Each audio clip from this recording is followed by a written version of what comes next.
Hello student, कैसे हो आप लोग। मैं इम्तियाज़ सर डिस्कस करेंगे सुपर 30 क्वेश्चंस के बारे में जो कि वेरी इंपॉर्टेंट हैं और ये हर साल बोर्ड परीक्षा में पूछे ही जाते हैं।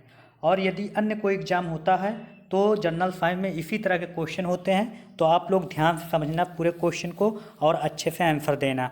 तो आप लोग यदि क्वेश्चन पूरा कर लेते हैं तो ये बोर्ड पेपर में इसी से संबंधित क्वेश्चन देखने को आपको मिल भी जाएंगे।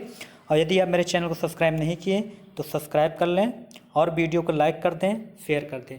तो हम चलते हैं अपने पहले क्वेश्चन की ओर। और हाँ, आप मेरे साथ क्वेश्चन के आंसर देते चलना और लास्ट में आउट ऑफ 30 जितने भी क्वेश्चन पाए हो वो कमेंट बॉक्स में ज़रूर बताना कि सर हम 30 में इतने नंबर पाए हैं, तो ये कमेंट ज़रूर करना।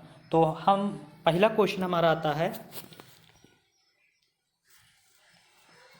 कि जठर रस स्रावित होता है।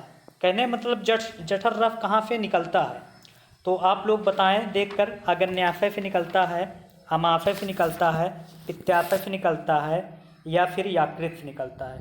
तो 4 ऑप्शन है आपके सामने, देखकर बताएं कि जठर रस अग्न्याशय से निकलता है, अमाशय से निकलता है, पित्ताशय से निकलता है या फिर यकृत से निकलता है। तो जठर रस कहाँ से निकलता है? जठर रस निकलता है अमाशय से। कहाँ से निकलता है? अमाशय से निकलता है। अगला क्वेश्चन है क्वेश्चन नंबर 2 कि यकृत स्रावित करता है। यकृत क्या स्रावित करता है? जो यकृत होता है वो क्या स्रावित करता है? लार, पित्तरस, जठर रस, अग्न्याशयिक रस। तो आप लोग देखकर बताएं। तो यकृत जो स्रावित करता है, रिलीज करता है, कौन सा रस रिलीज करता है? ये रिलीज करता है पित्त रस। क्या रिलीज करता है? पित्त रस। बाकी तीनों ऑप्शन आपके गलत हो जाएंगे, सिर्फ आएगा कौन सा रस? पित्त रस। नंबर 3 क्वेश्चन है कि स्वपोषी पोषण के लिए आवश्यक है। स्वपोषी पोषण कौन होते हैं? पेड़ पौधे होते हैं। और पेड़ पौधों के लिए क्या आवश्यक है? तो पेड़ पौधे जो अपना भोजन बनाते हैं, पोषण करते हैं, उसके लिए क्या आवश्यक है? तो कार्बन डाइऑक्साइड तथा जल। हाँ, ये तो आवश्यक है क्योंकि पेड़ पौधे अपना भोजन कार्बन डाइऑक्साइड तथा जल से भी बनाते हैं। क्लोरोफिल भी आवश्यक है। अगर क्लोरोफिल ही नहीं रहेगा तो कहाँ स्वपोषी पोषण कर पाएंगे? अपना पेड़ पौधे अपना भोजन कहाँ बनाए? और सूर्य के प्रकाश। तो कहने का मतलब ये तीनों चारों चीज़ क्या है? आवश्यक है स्वपोषी पोषण के लिए। तो इसका आंसर क्या हो जाएगा? उपर्युक्त सभी। तो तीसरे का कौन सा हो जाएगा? तीसरे का डी वाला हो जाएगा। अगला आता है नंबर 4 क्वेश्चन कि चौथे नंबर क्वेश्चन लिखा है कि फेफड़ा, जो फेफड़ों से शुद्ध रक्त आता है, तो फेफड़ों से शुद्ध रक्त कहाँ से आता है? तो आप लोग देखकर बताएं कि फेफड़ों से शुद्ध रक्त आता है बाएं आलिंद में, दाएं आलिंद में, बाएं निलय में या दाएं निलय में। तो कहाँ से आता है? बाएं आलिंद से। कहाँ से आता है? बाएं आलिंद में। ठीक, चौथे का ए हो जाएगा आपका। इसके बाद अगला हमारा क्वेश्चन है कि द्वार कोशिकाएं पाई जाती हैं। तो द्वार कोशिकाएं कहाँ पाई जाती हैं? जड़ों में नहीं पाई जाती हैं, वात रंध्रों में नहीं पाई जाती हैं, उपरोक्त तो सभी में नहीं, तो सिर्फ कि कहाँ पाई जाती हैं? रंध्रों में पाई जाती हैं। तो 5वें कौन सा हो जाएगा? सी पार्ट हो जाएगा कि द्वार कोशिकाएं कहाँ पाई जाती है। तो आप बताएंगे द्वार कोशिकाएं रंध्रों में पाई जाती हैं। 5वें का सी नंबर। 6वां नंबर क्वेश्चन है कि पित्तरस क्या है? पित्तरस का स्राव कहाँ से होता है?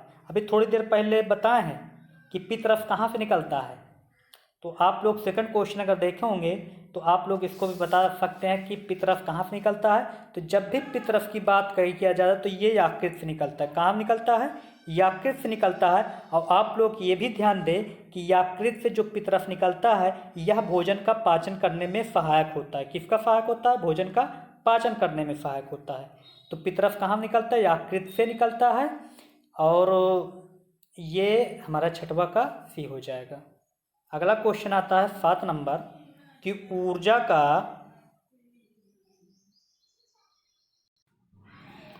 की मुद्रा है। ऊर्जा की मुद्रा क्या है? तो आप लोग बताएंगे 7वें में डीएनए है, आरएनए है, क्लोरोफिल है, तो एटीपी है। तो सात्विक कौन सा हो जाएगा? बी हो जाएगा।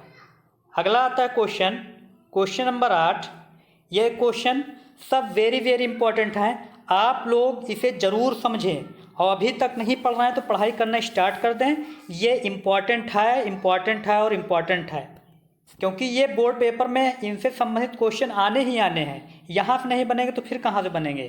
तो आप लोग ध्यान से समझना बिल्कुल और क्वेश्चन का आंसर देते चलना और लास्ट में कमेंट जरूर करना कि सर हमारे इतने नंबर आए 30 में, और वीडियो को लाइक जरूर कर देना। अगला आता है क्वेश्चन नंबर कि मनुष्य में लाल ग्रंथियों की संख्या कितनी होती है। ये सब क्वेश्चन वेरी वेरी इंपॉर्टेंट है जितने भी हैं, कि मनुष्य में लाल ग्रंथियों की संख्या कितनी होती है। तो आप लोग जानते होंगे 2 जोड़ी नहीं होगा, 4 जोड़ी नहीं होगा, 5 जोड़ी नहीं होगा, फिर कितना होगा? 3 जोड़ी।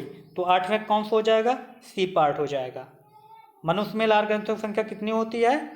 3 जोड़ी होती है। हमारा 9वां नंबर क्वेश्चन है कि केवल न्यूक्लिक अम्ल तथा प्रोटीन्स बने होते हैं। केवल न्यूक्लिक अम्ल तथा प्रोटीन्स के बने होते हैं। कौन बने होते हैं? जीवाणु बने होते हैं, क्लोरोप्लास्ट बने होते हैं, प्रयांश बने होते हैं, फिर विषाणु बने होते हैं।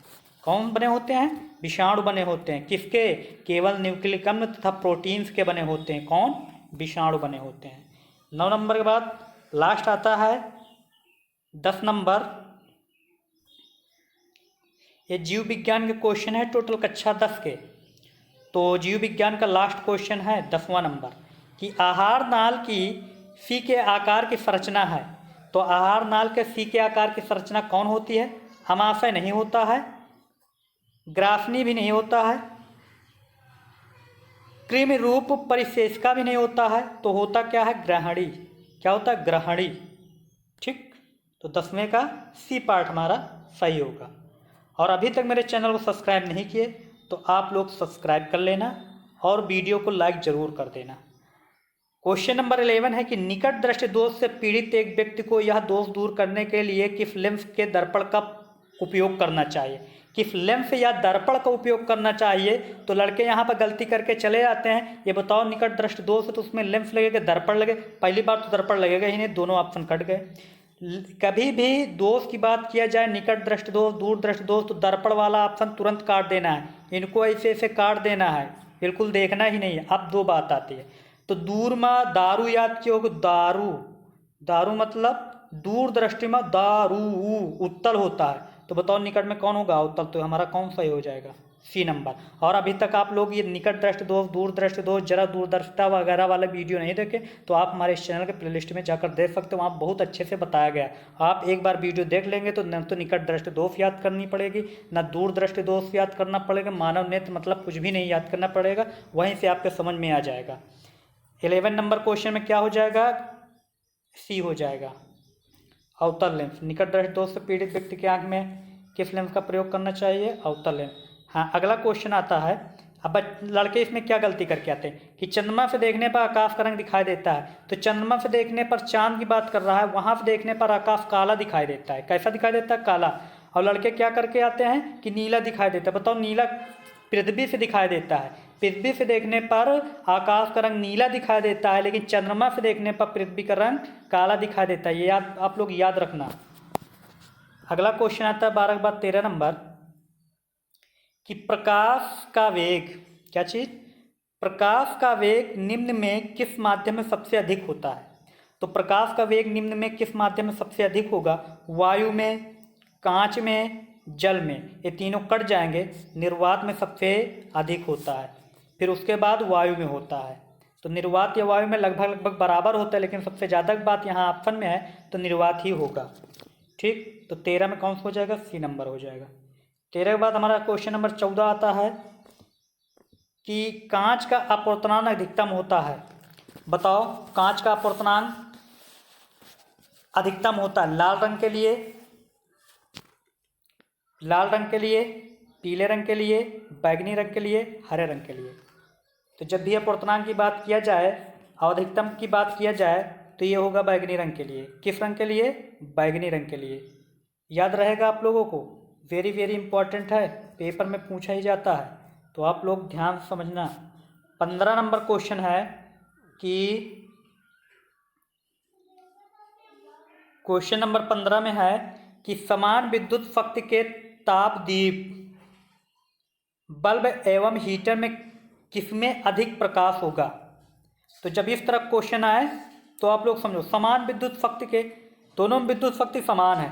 ताप दीप्त बल्ब, जो बल्ब जलता है, एवं हीटर, अगर दोनों को जलाया जाए तो किसमें अधिक प्रकाश होगा। तो आप लोगों को पता है कि बल्ब में अधिक प्रकाश होगा। किसमें होगा? बल्ब में। बाकी सब कट जाएंगे। अगला क्वेश्चन आता है 15 के बाद, क्वेश्चन नंबर आता है 16। 16 नंबर में लिखा है कि किलोवाट घंटा किसका मात्रक है। तो किलोवाट घंटा किसका मात्रक होगा? शक्ति का तो नहीं होगा, विद्युत धारा का भी नहीं होगा, आवेश का नहीं होगा, तो फिर होगा किसका? ये होगा आपका विद्युत ऊर्जा का। किसका होगा? विद्युत ऊर्जा का होगा। अगला आता है 16 के बाद 17 नंबर। 17 नंबर क्वेश्चन में है कि विद्युत ऊर्जा की इकाई है। तो विद्युत ऊर्जा की इकाई क्या है? तो विद्युत ऊर्जा की इकाई क्या होगी? विद्युत ऊर्जा की इकाई होगी वाट सेकेंड। जब भी विद्युत ऊर्जा की बात किया जाए तो यहाँ पे एक चीज़ कॉमन है, समय दिया जाएगा, वाट सेकेंड मिले, और या फिर इस क्वेश्चन में देखो किलोवाट घंटा मिले, तो सब विद्युत ऊर्जा का मात्रक। ठीक, तो विद्युत ऊर्जा का मात्रक क्या होगा? विद्युत ऊर्जा की इकाई क्या होगी? दोनों एक ही चीज़ है, तो वाट सेकेंड होगा। 17 का हो जाएगा कौन सा? D number. आता है क्वेश्चन नंबर 18। आप लोग देखकर बताएं 18 में कौन सा होगा कि वेबर किस राशि का मात्रक है? चुंबकीय क्षेत्र की तीव्रता का, चुंबकीय फ्लक्स घनत्व का, विद्युत क्षेत्र की तीव्रता का। तो वेबर होता है चुंबकीय फ्लक्स का। किसका होता है? चुंबकीय फ्लक्स का होता है। याद रहेगा आप लोगों को। ठीक, अगला हमारा क्वेश्चन आता है कि निम्न में से कौन सा पदार्थ लेंस बनाने के लिए प्रयुक्त नहीं किया जा सकता। तो जल तो प्रयुक्त किया जाता है, प्लास्टिक भी प्रयुक्त किया जाता है लेंस बनाने के लिए, ये तीनों प्रयुक्त किए जाते हैं। तो आपका कौन सा राइट हो जाएगा यहाँ पर? मिट्टी। मिट्टी का प्रयोग नहीं किया जाता। किस में नहीं किया जाता? लेंस बनाने में। क्वेश्चन नंबर 20 आता है। क्वेश्चन नंबर 20 में आप लोग ध्यान से देखें कि मानव नेत्र, क्वेश्चन नंबर 20 में लिखा है मानव नेत्र लेंस की फोकस दूरी को समायोजित करके विभिन्न दूरियां, समझना कार्य से, मानव नेत्र लेंस की फोकस दूरी को समायोजित करके विविध दूरियों पर रखी वस्तुओं को फोकसित कर सकता है। ऐसा होने का क्या कारण है? तो जो दूरदर्शिता है, निकट ये है, या निकट दृष्टि दोष है, या सामंजन क्षमता है, या फिर इसमें कौन सा? दीर्घ दृष्टि। तो आप लोग इसमें कौन सा टिक करेंगे? इसमें आप लोग टिक करेंगे बी पार्ट, सामंजन होगा। ऐसा हो पाने का कारण क्या है? सामंजन क्षमता। तो 20 का कौन सा रहेगा? 20 का रहेगा बी नंबर। ठीक, अगला क्वेश्चन आता है 21 नंबर। 21 में लिखा क्या है कि 1 बिलियन का पीएच मान 5 है, या बिलियन कैसा है? तो जब भी पीएच मान की बात किया जाए और 1 से लेकर 6 तक के जितने भी अंक आते हैं ये सब अम्लीय होते हैं। क्या होते हैं? अम्लीय। और 6 के बाद 7 जो होता है वाटर का होता है। 7 किसका होता है? पानी का होता है। तो 1 से अगर 6 तक की बात किया जाए तो ये अम्ल का होगा, 7 पानी का होता है, और 7 से 14 तक किसका होता है? क्षार का होता है। फिर से समझो, 1 से 6 तक अम्ल का होता है, ठीक, 7 वाटर का होता है, पानी का होता है, और 7 से 14 क्षार का होता है। क्वेश्चन में कभी 5 मिले, 4 मिले, 3 मिले, कुछ भी मिले, और पूछ ले कि पीएच मान के बारे में कि 1 बिलियन का पीएच मान 5 है, 4 है, 3 है, 2 है, तो ये बिलियन कैसा होगा? तो बिलियन अम्लीय होगा। अगर 7 होगा तो वाटर का होगा, और 7 से ऊपर 8, 9, 10, 11, 12 का है तो वो क्षार का होगा। तो कुछ भी कहे 5, 4, 3, 2, तो आप लोग समझ गए होंगे। ये आप लोग बड़े आसानी से कर सकते हैं। अगला क्वेश्चन आता है क्षारक के साथ हल्दी का रंग कैसा होता है। तो जो क्षारक होते हैं उनके साथ हल्दी का रंग आप लोगों को पता होगा कि भूरा लाल होता है। क्या होता है? भूरा लाल होता है। अगला क्वेश्चन है 23 नंबर कि एंटीमनी, 23 में क्या लिखा है कि एंटीमनी है, बताओ धातु है, उपधातु है, अधातु है, मिश्र धातु है। तो आप लोग इस पर वेरी वेरी इंपॉर्टेंट लिख लो, क्योंकि ये बार बार पूछा ही गया है कि एंटीमनी क्या है। तो एंटीमनी एक क्या है? उपधातु है। ये धातु नहीं है, अधातु नहीं है, मिश्र धातु नहीं है, तो क्या है? उपधातु है। बहुत इंपॉर्टेंट है, अच्छे से समझना, अच्छे से करना। अगला आता है फफोलेदार कापर हैं। फफोलेदार कापर कौन होते हैं? तो ऐसे कापर, फफोलेदार कापर कौन होते हैं? तो ऐसे कापर जिसमें 2% अशुद्धि मिली हो उसे फफोलेदार कापर कहते हैं। ये नहीं होगा, ये नहीं होगा, ये नहीं होगा, तो ये होगा। ठीक, फफोलेदार कापर वे होते हैं जिनमें 2% क्या मिली हो? अशुद्धियाँ मिली हो, उन्हें कहते हैं फफोलेदार कापर। अगला क्वेश्चन हमारा आता है कि एस्टिक अम्ल का आयुपेफी नाम है। तो एस्टिक अम्ल का आयुपेफी नाम है, तो आप लोग देखकर बताएं कि एस्टिक अम्ल का आयुपेफी नाम क्या है। तो एस्टिक प्रोपेनोइक अम्ल नहीं होगा, एसिटिक अम्ल नहीं होगा, मेथेनोइक अम्ल नहीं होगा, तो क्या होगा? एथेनोइक अम्ल होगा। क्या होगा? एथेनोइक अम्ल। याद रहेगा। अगला आप लोग देखें, फार्मेल्डिहाइड का आयुपेफी नाम है। तो फार्मेल्डिहाइड का आयुपेफी नाम क्या होगा?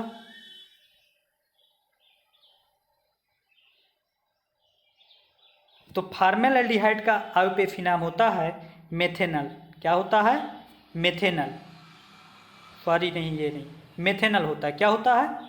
फार्मेल्डिहाइड का आयुपेफी नाम मेथेनल। याद रहेगा, याद कर लो, वेरी वेरी इंपॉर्टेंट है। दिमाग में बात याद रखना, पेपर में आए तो छोड़कर मत आना। 27 नंबर क्वेश्चन है कि निम्नलिखित में से क्षारीय धातु है। तो निम्न में से कौन सा धातु क्षारीय है? तो ये तीनों नहीं होंगे। जब भी क्षारीय का नाम लिया जाएगा तो सोडियम होगा। क्या होगा? सोडियम। 27 कौन सा हो जाएगा? कि नियान है। तो नियान क्या होता है? तो नियान क्षार धातु नहीं है, उपधातु नहीं है, संक्रमण तत्व भी नहीं है, तो है क्या चीज़? ये अक्रिय गैस है। तो नियान क्या है? नियान अक्रिय गैस है। 28 का कौन सा हो जाएगा? सी हो जाएगा। क्वेश्चन नंबर 29 है कि यूरेनियम है। तो यूरेनियम क्या होता है? ये गैस नहीं है, न तो अधातु है यूरेनियम, न तो क्षार धातु है, तो है क्या चीज़? यह एक रेडियो एक्टिव पदार्थ होता है। कौन? यूरेनियम। तो आप लोग दिमाग में रखना, ये वेरी वेरी इंपॉर्टेंट है कि यूरेनियम क्या होता है। तो यूरेनियम रेडियो एक्टिव पदार्थ होते हैं। अगला क्वेश्चन आता है, लास्ट क्वेश्चन, और इसी के साथ हमारी ये वीडियो समाप्त होती है। और आप लोगों को वीडियो पसंद आए हो तो लाइक करें, शेयर करें, और अभी तक मेरे चैनल सब्सक्राइब नहीं किए तो सब्सक्राइब कर लें। और लास्ट में आप लोग ये बताएं कि आउट ऑफ 30 कितने आप लोग सही किए हैं। जितने भी नंबर पाए हो कमेंट में ज़रूर लिखें कि सर हम 30 में इतने नंबर पाए हैं। तो लास्ट क्वेश्चन है कि मुद्रा धातु क्या है। तो मुद्रा धातु जब भी नाम लिया जाए तो ये होता है कापर, क्योंकि कापर के ही सिक्के वगैरह बनाए जाते हैं। बाकी ये तीनों क्या हो जाएंगे? रॉन्ग हो जाए। तो मुद्रा धातु कौन सा होगा? कापर होगा। 30 का डी होगा। इसी के साथ हमारी वीडियो खत्म होती है।